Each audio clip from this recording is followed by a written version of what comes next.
Considerando a preocupação de não deixar o vídeo do comentário da lição muito longo, eu deixei esse comentário adicional aqui para você, que estiver com um tempinho a mais e quiser saber de um pouquinho mais de detalhes em relação a essas colheitas que estão descritas aqui em Apocalipse 14.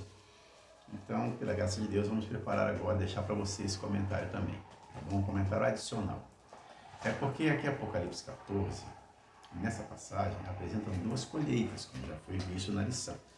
Só que dos versos 14 ao 16, aqui do Apocalipse 14, é apresentado ali Jesus, assentado numa nuvem, e ele parte para a colheita dos salvos, dos versos 15 e 16. E dos versos 17 ao 20, fala da colheita dos perdidos, como já mencionamos no comentário da lição, mas o que eu queria destacar aqui com os irmãos é o seguinte: a misericórdia do Senhor, elas não têm fim. As misericórdias de Deus. E o ser humano, ele põe limites, infelizmente, a essa tolerância divina. E há um exemplo muito claro aqui no livro de Mateus, capítulo 24, e é importante que seja dito isso, porque quando esse limite é ultrapassado, a porta da graça se fecha, é uma expressão que não se encontra na Bíblia, mas é um conceito teológico correto. Quando fecha a porta da graça, a humanidade não percebe.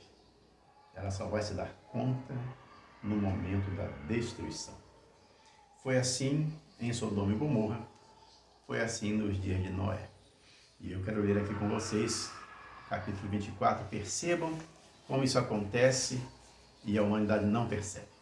No capítulo 24 de Mateus, nos versos 37 ao 39, diz assim: Pois assim como foi nos dias de Noé, também será a vinda do Filho do Homem.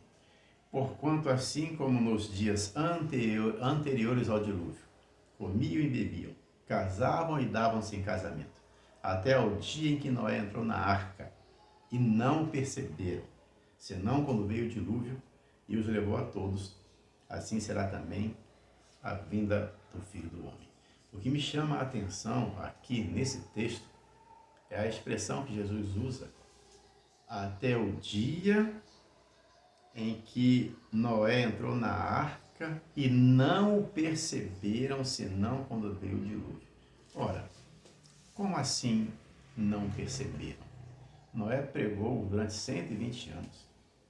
E certamente aquele episódio dos animais entrando na arca em pares, conduzidos ali por anjos invisíveis, aquilo certamente chamou a atenção da humanidade.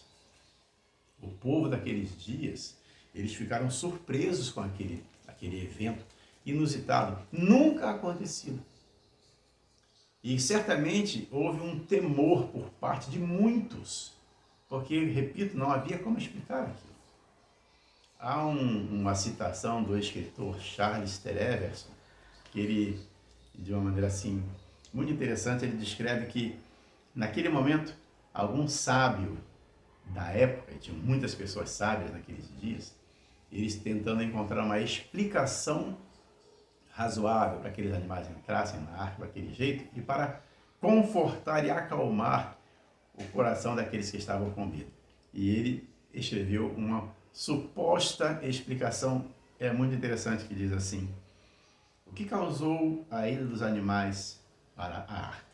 Aí ele escreveu assim: alguém deve ter explicado, algum sábio da época.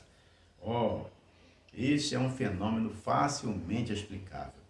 É uma propulsão inata do reino animal, animado pela suprema atividade da mente subconsciente e transmitido pelas esferas exteriores do esplendor crepuscular cerebral, tornando sensível cada centelha da corporabilidade da criação irracional, efetuando assim o deslocamento do seu conceito materialístico para ambientes mais saudáveis. Você entendeu alguma coisa? Eu também não. Mas as pessoas daqueles dias sentiram-se consoladas com essa explicação e não atenderam ao último apelo de Noé e não entraram na arca. E a arca foi fechada pelo lado de fora e todos viram isso acontecer. E Jesus diz aqui que eles não perceberam, senão quando veio o dilúvio. O que eles não perceberam, meus filhos? Foi que a porta da graça foi fechada para eles. Assim que Deus fechou a arca pelo lado de fora. Porque não choveu naquele dia. 7 dias sem chuva. E o povo lá fora num carnaval zombando de Noé. E com a misericórdia de Deus, o limite eles haviam ultrapassado e não haviam percebido. Mas quando veio o dilúvio, não havia mais o que fazer. Estavam todos irremediavelmente perdidos. E vai ser assim, como Jesus disse, nos dias de Noé, como foi nos dias de Noé, nos dias que irão anteceder a vinda do Filho do Homem. O nosso mundo está cada vez mais mergulhado no pecado, na maldade, na imoralidade. Cenas que nós temos visto, reportagens, matérias nos jornais, crimes acontecendo que são hediondos, a família humana destroçada, uma campanha exaltando tudo aquilo que é contrário à vontade de Deus. O limite da tolerância divina está prestes a ser ultrapassado. E nós somos convidados, como servos dele, representados pelos 3 anjos que trazem as 3 últimas mensagens de misericórdia do Senhor para esse mundo que perece, nós somos convidados a representá-lo bem, como mencionamos em Filipenses 2,15, que está no vídeo anterior. Que Deus nos ajude, não vai ser fácil, mas com Cristo nós somos mais do que vencedores. Prossigamos procurando fazer a vontade de Deus. Apesar dos nossos erros, de nossas falhas, se nós nos colocarmos nas mãos dele todos os dias, ele vai nos conduzir até a vitória. Que Deus nos abençoe. Fiquem na paz.